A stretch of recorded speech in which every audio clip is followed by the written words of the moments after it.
Good morning, Phi This is Team 6 with your daily news.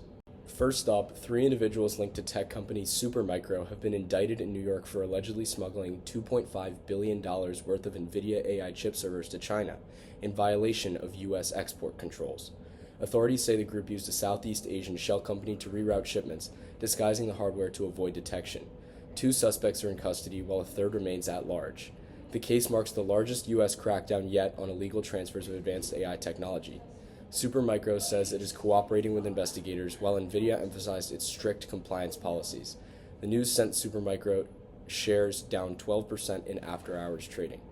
Also, Deutsche Bank has announced a major leadership reshuffle, elevating 2 executives seen as potential successors to CEO Christian Sewing.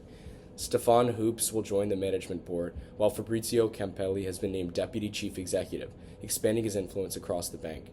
Sewing, who has led a turnaround since 2018, remains in charge through at least 2029 as the bank pushes its European champion strategy.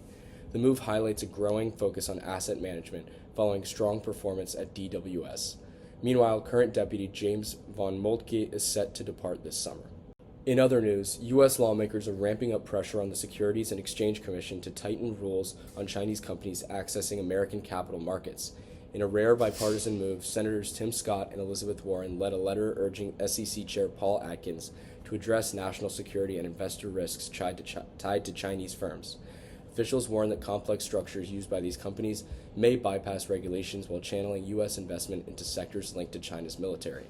The SEC says it is increasing enforcement and cracking down on cross-border fraud as scrutiny grows over transparency and protections for American investors. That's all, and have a great rest of your day.